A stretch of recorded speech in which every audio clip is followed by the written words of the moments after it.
And what's going on, everybody? Welcome back to another episode of the Designated Players, an MLS podcast. This is a special Friday episode. We are posting very, very early, both on YouTube and in audio form, to give you our previews and predictions of the MLS Cup Playoffs. We waited very, very late to put this out intentionally so we can get the wildcard games out of the way. Chicago knocking off Orlando 3-1 for their first playoff win, I think, since 2012. Unbelievable scenes, absolutely unbelievable scenes.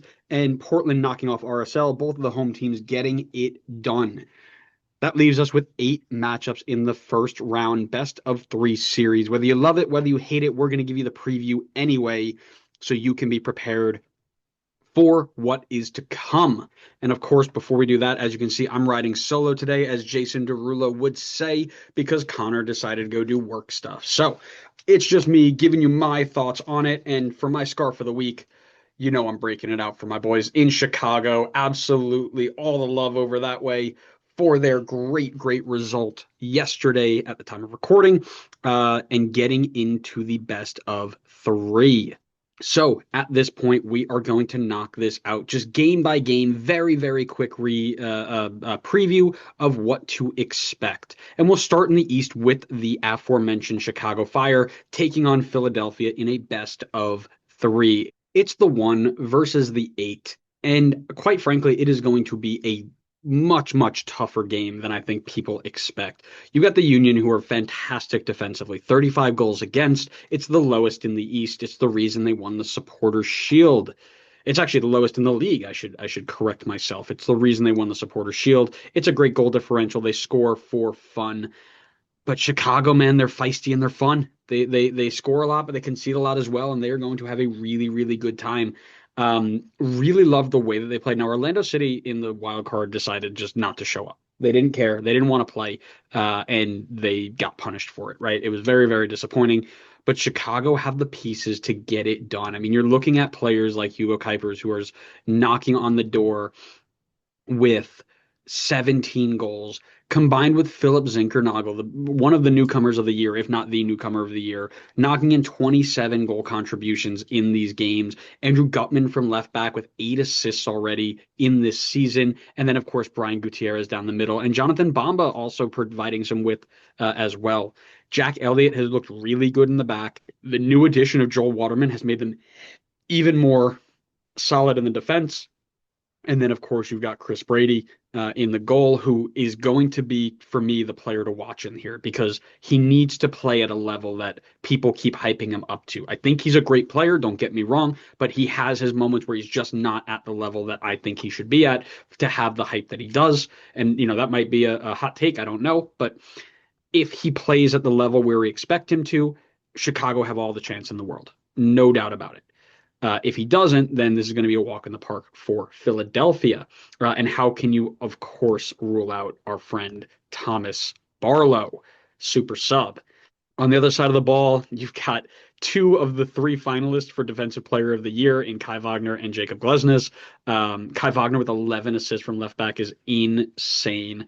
You got Ty Baribo, of course, knocking in 16 goals so far, with Bruno Damiani knocking in 7 more off the bench or in various roles, right? They have a ton of really, really big attackers who can help them out, including Miguel Ure as well, who's got 12 goal contribution. The real interesting one for me is going to be how they get on without Quinn Sullivan, right? That injury is huge to them. Quinn Sullivan was such a huge part of the way that they played their game. And since he's gone out, they're going to need to reinvent themselves.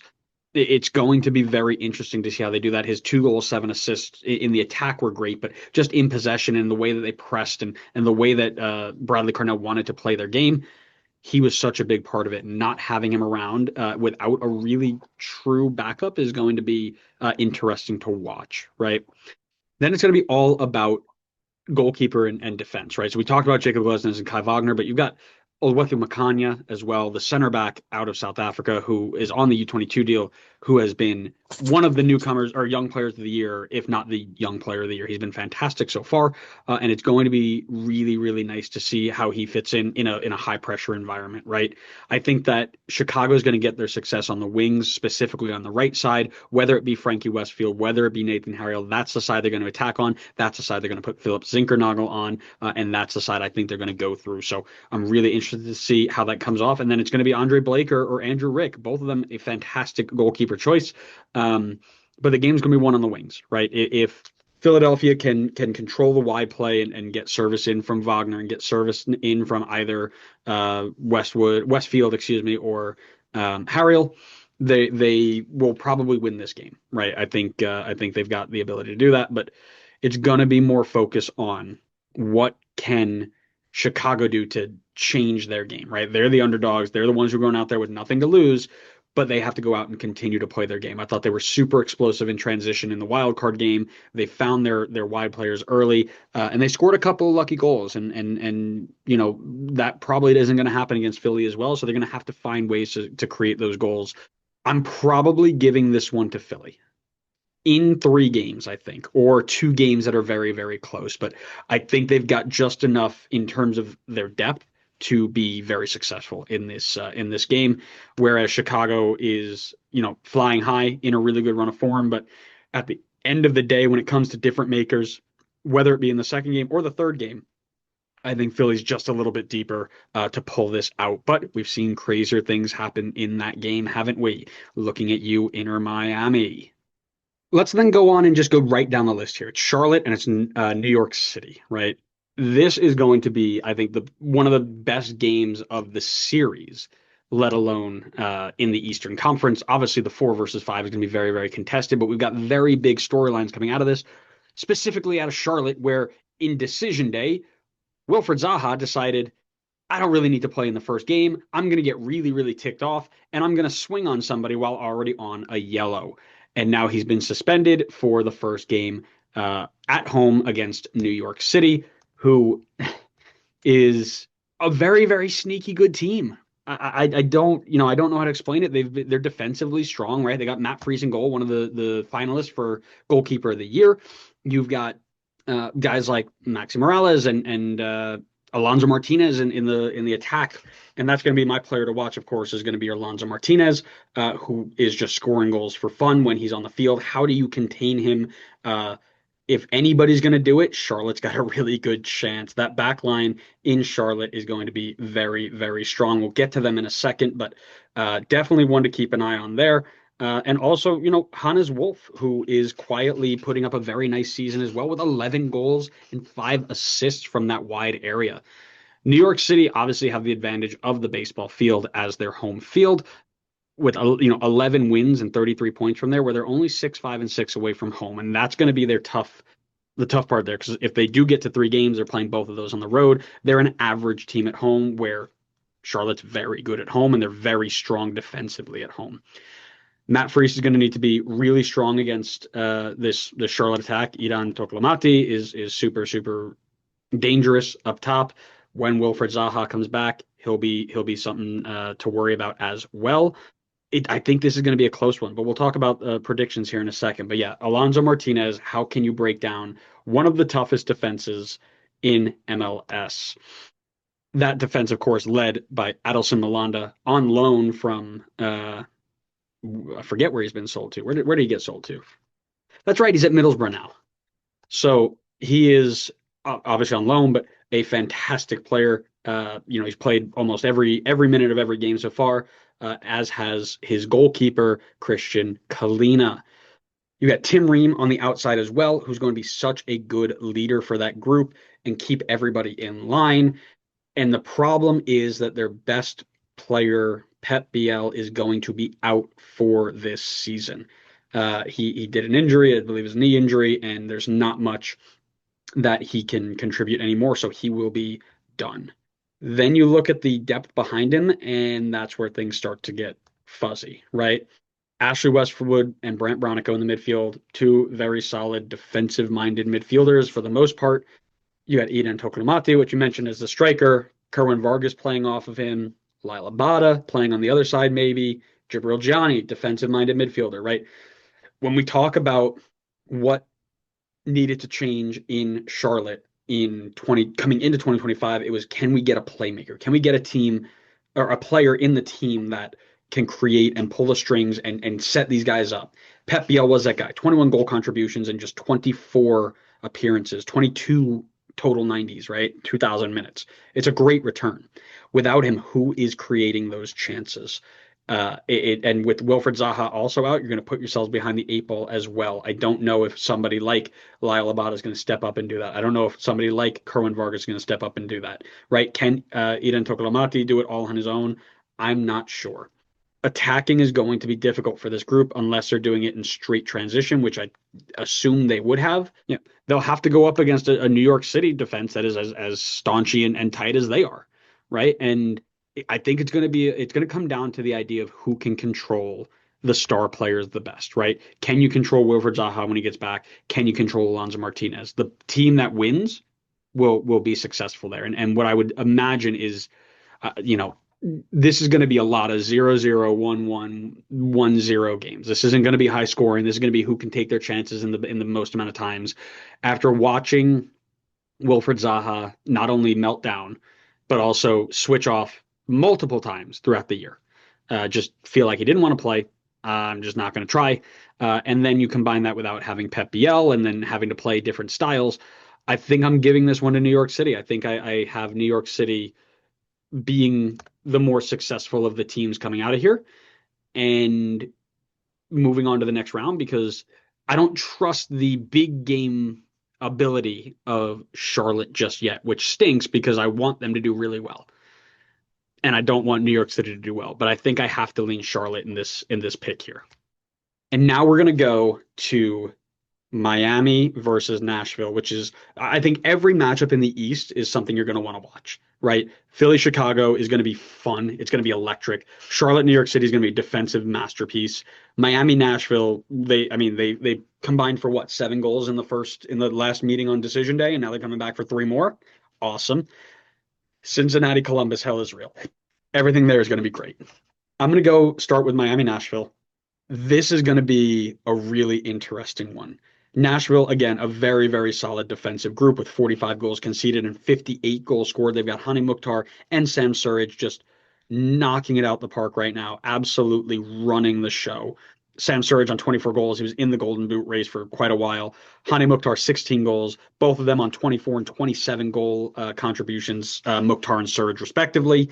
And Andy Nahar from right back, just absolutely running the show. One of the best defensive, players in the league, best two-way players in the league, up there with Kai Wagner, 100%. This is a team that is playing pretty decently right now, where you've got quality all over the pitch, right? Eddie Tagseth, Yazbek, Willis in goal, Mukhtar and Surridge up top, Jack Mayer in the back with Walker Zimmerman and all these guys who can fill in pieces, right? Not necessarily guys who have given you tons and tons of minutes, but guys who can fill in pieces. Dan Lovett's also doing a job back there, but it's going to be really interesting to see how they implement this lineup against a team, one, that they've seen already, but two, who have some of the best players in the world. And that would be, of course, Inter Miami with 1, 2. Oh, just kidding. All those have been transferred. I'm pretty sure they don't have an American left that's actually given them minutes. They're all bench players, and they're just playing with Argentinians and friends. Listen, this is the star-studded team, right? You got Lionel Messi, of course, Luis Suarez, Jordi Alba, Sergio Busquets. Who's the other one? Rodrigo de Paul, right? Like, you've got a good group of players here who are ready to take after this Nashville team. There is, we thought there was no stopping Lionel Messi. We did. We thought there was no stopping him until Atlanta did it. Luis Suarez, he's got 10 and 10. He's got goals and assists, number 20. The dude is moving like a fridge, right? And I don't necessarily see him being as much of an impact unless he's in, attacking. He's not going to be great in transition unless he's straight attacking. Jordi Alba, Sergio Busquets on their last, run, they've got 19 assists, between the two of them, Jordi Alba getting forward all the time is going to be very, very dangerous. It's good. This is going to be an attacking battle. And I so badly want to put Nashville moving on here. I think their back line is stronger than Miami's. I think the midfield group as a collective is stronger than maybe on even than Miami. And I think that the attack on both sides is also even. But I feel like Messi is not going to let his last legs with his buddies just kind of die on the vine. So I got to say that Miami's probably going to go through. And I think the player to watch for me is actually going to be on Miami's side, and it's going to be somebody like Telasco Segovia, right? The Venezuelan, 22 years old, joined up with Inter Miami this year, and he has been super clutch, right? If we look at his advanced stats, he's got 8 goals on 13 shots on target, excuse me, but he's got an XG of 3.2. He's overperforming by 4.8. Is that sustainable for the rest of the team to work off of, right? Is that sustainable if Luis Suarez gets shut down, and if somebody's able to control Messi, because it's been done before, we've seen it. Is that something that can be sustainable? Can he repeat that in the playoffs? I'm very interested to see that. And on Nashville's side, I think you really got to keep an eye on if Hani Mukhtar and Sam Surridge are going to come together and continue to play at the level that they were at. And I think they will, but I think Messi's going to take it just a step further. It's tough to vote against him, right? It's tough to say that he's not going to get it done. So I have to go Miami here, but I think this one goes to 3 games. I think Nashville finds a way to stretch it because they're going to play him 4 times in 4 games, so they're going to figure out a way to defend against him.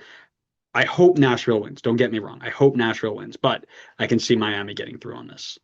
And the final team in the Eastern, or the final game in the Eastern Conference, it is, of course, Hell is Real Derby. It's FC Cincinnati versus the free-falling Columbus Crew, who have just picked themselves up after a nice win against the New York Red Bulls, of course. But before that, 4 straight games without a win, and 1, 2, 3, 4, 5, 6, 7, 8. Only 1 win in the 8 games before that, right? So, and that win was a 5-4 thriller at Atlanta United. It is a team that has lost its way without Diego Rossi. It's a team that's lost its way without Abu Ali, who was supposed to come in and help out. Both of those guys hurt long term. They need to figure out how to play the game differently, right? And I promise you, they're not going to be playing against Red Bull every week where the goalkeeper's giving them chances shot after shot. On the other side of the ball, you've got one of the best attacks in MLS with the trio of Evander, with the trio of Kevin Denke, and now with newly added Brenner back into the fold, who has 4 goals already in just 6 appearances. These guys are flying high, and they are all over the shop with talent, right? I think Lucas Engel has been a great addition this year. Pavel Buka, right, in the midfield, holding things down. You got Roman Celentano in goal, who has been great. Miles Robinson in the back with Matt Miazga, of course, holding things down. Obina Nwobodu in the center of midfield as well. I mean, this is just a team where everywhere you look, they've got quality and they've got ability. And then you've got your new additions too, right? Ender Echenike, who has come in and done very well, and Jabari, who's come in and given decent minutes so far. Not a ton of quality yet, but just enough to give you an extra body. You have to think that they're the favorite in this. They do have the home field advantage. But I think that all goes out the window when you're talking about a rivalry and also a playoff rivalry. Like, this is not just a random hell is real in the middle of the season. This is the playoffs. So it's going to be interesting to see how any approaches change.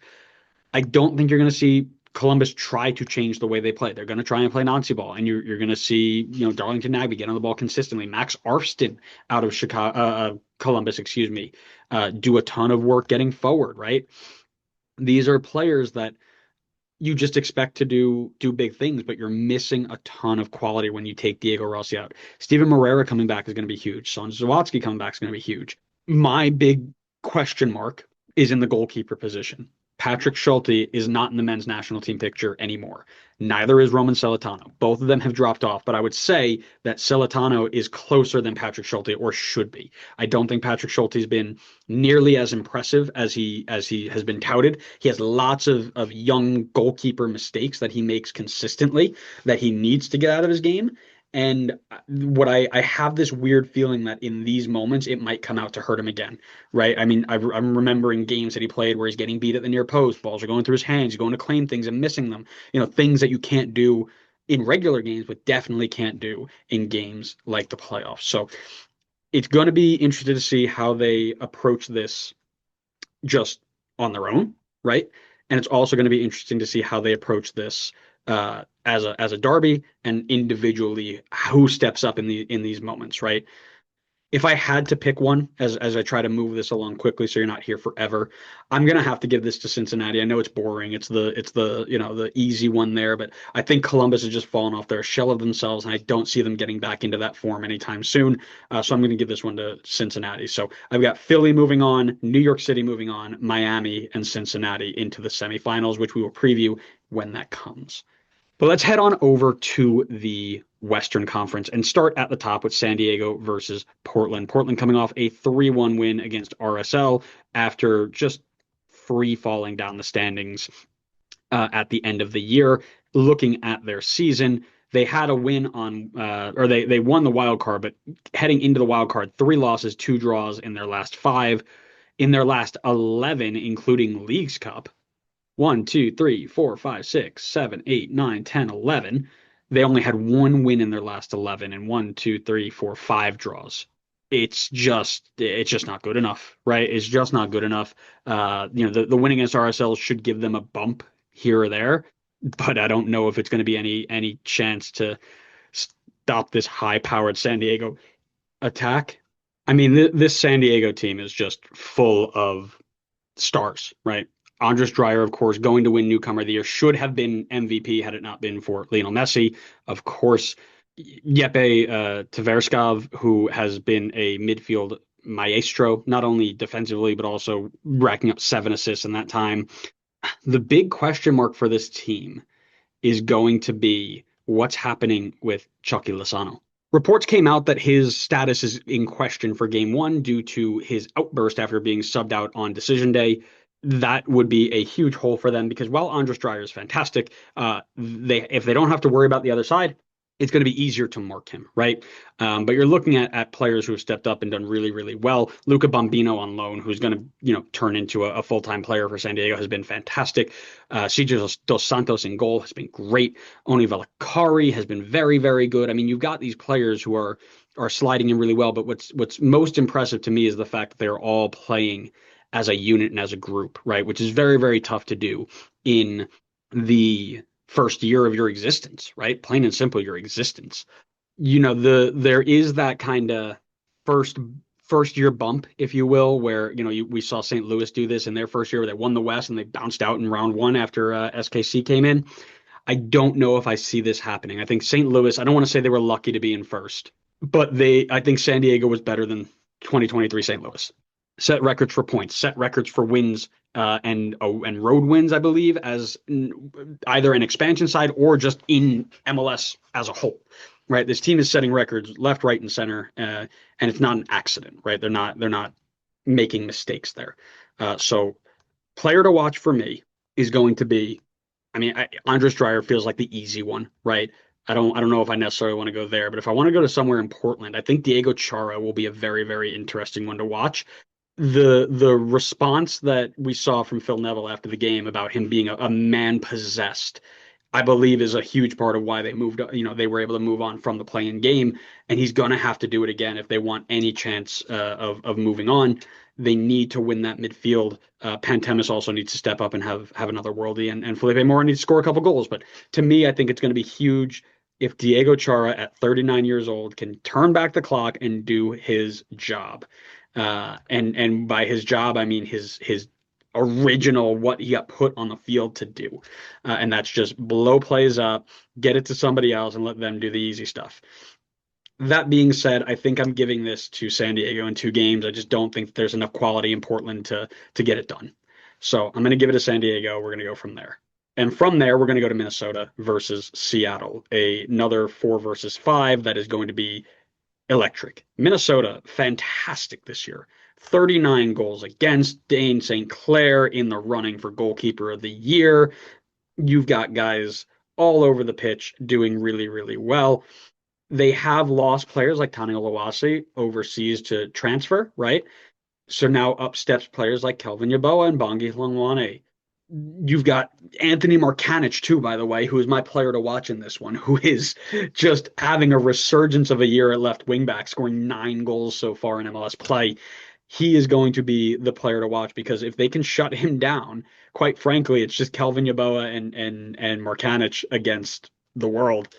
And what I love about the group is that they are really, really united and together, right? Eric Ramsey has developed a ton of players to their peak, the best that we've seen them play in quite a long time, probably since the Iko Para and Ozzy Alonso days, right? That's the best this team has been, and you've got guys like 37-year-old Michael Boxall dropping 30 games, right? You've got Robin Ludd out there doing 30 games at age 32, right? These guys are out here in their primes or right on the tail end of their primes, giving you everything they can give you. And I'm really, really liking what I see out of Minnesota.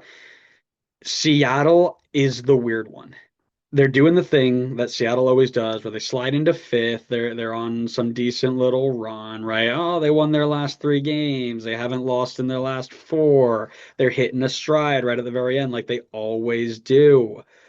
I don't know if I can back them though. I don't know why, but this year feels different, right? You got Christian Roldan, who's one of the best midfielders in the league, now currently making his way into the national team picture. You got guys like Danny Musovski, who is playing out of his mind in at a level, what is he? He's got to be overperforming his XG by some dumb margin, right? I mean, this guy, 14 goals. No, he's actually gotten all of these XGs. You got Danny Musovski, who's playing out of his mind right now. Jesus Ferreira in a more comfortable role. Paul Rothrock on either side with Yamar in the back, of course, right? The same kind of run. But the big one here is they're going to be missing Pedro de la Vega, such an important part for them after a big injury on decision day. I believe it was a broken patella in his right knee, which is just brutal. What an awful, awful injury. And we hope all the best for him to recover. But, he provided such dynamism on the outside or inside, wherever he ended up playing. And that is going to be a tough, tough bounce back for them to recover from. The one thing that I'll say about Seattle is that as much as we remember Seattle as being this defensive juggernaut, right? Teams just can't break them down. They don't know what to do. They've conceding the least amount of goals in the league every year. They are pretty average at defending this year. They've got 48 goals against, and for most, there are teams, lots of teams that have conceded. Actually, all of the teams except for FC Dallas that are still in it have conceded equal or less, right? So they are one of the worst defenses left in the Western Conference. Chalk it up to age, chalk it up to injuries, chalk it up to rotation, chalk it up whatever you want. The fact of the matter is they are running out of defensive strength, plain and simple. Minnesota, on the other hand, are scoring for fun on set pieces and counterattacks. And they don't mind giving the ball up and letting somebody have possession to do it. Like I said, player to watch for me is Anthony Markanich in transition. And if I'm going to pick Seattle Sounders, a player to watch at Seattle, it's going to be whoever fills in for Pedro de la Vega. So it's going to be either Paul Rothrock, I'm assuming he would start, or it's going to be George Manungu, right? If he slides out that way and becomes a starting player in that role, because he provides so much excitement from the wing, but can he get something out of it? Can you drag something out of it to get more than just fun step overs and speed? That's going to be the one I'm going to watch. So now for the tough one, who do I pick? I'm giving this to Minnesota. I think that they are going to find a way to stay nice, tight, and compact. They're going to give up possession as, who cares? They don't want the ball, right? You've got a Seattle team that, on average is looking at, I don't know.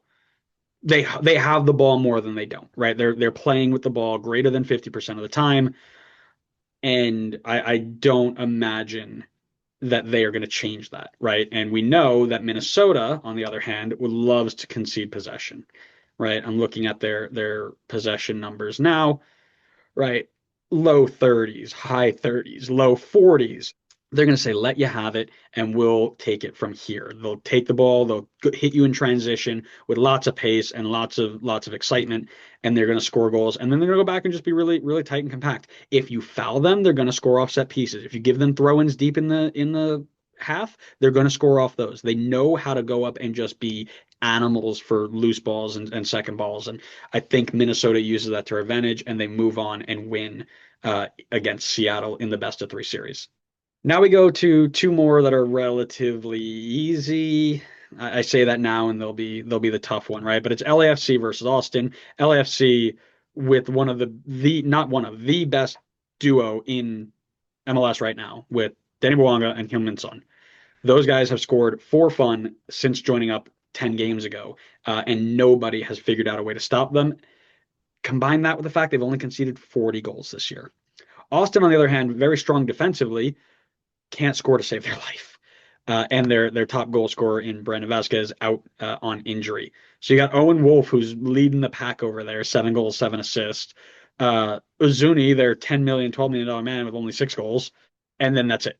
Everybody else is on 3, 2, or 1. It's just, it doesn't give me the warm and fuzzy against a team like LAFC, who has only conceded 40 goals. And now, granted, you have some injuries there, right? But you got Hugo Lloris in goal. Of course, you got Eddie Segura in the back with Ryan Hollingshead and Igor in the middle of the field, right? Igor Jesus and Nkosi Safari, excuse me. Even with Aaron Long injured, you've got a ton, and just the newcomer, Ryan Porteous, coming in and just locking things down over the last, 8 to 10 games. And if you just look at their last one. Yes, they've lost, and the kicker here, they lost to Austin twice, I believe. Yeah, 1-0 both games. So Austin knows how to figure them out and play against them. That being said, I don't know if I can just sit here and say, yeah, they're going to figure it out again, right? I don't know. Maybe I'm not being fair enough to Austin. They're defensively sound. They know how to win tight games, 1-0. They know how to survive if they go up a goal. It's player to watch. Let's do player to watch, right? Austin, it's going to go back to Owen Wolf, right? The guy leading the line, and you got Brad Stuber back there, who's once again leading the league in goal in saves, and saving 400 shots a season and doing great. But Owen Wolf is the one who's going to be putting you on the scoreboard. So with 7 goals and 7 assists in MLS play, he's going to need to step up and put the team on his back if they're going to go anywhere in this playoffs. For LAFC, I mean, feels kind of easy, right? It's got to be Heung-min Son and Denny Bouanga, the combo of them. It's 24 goals out of Denny Bouanga, 9 goals out of Sung Hyun Min. It is, and they're just a dynamic duo that cannot be stopped. And if Austin can figure out a way to stop them, great.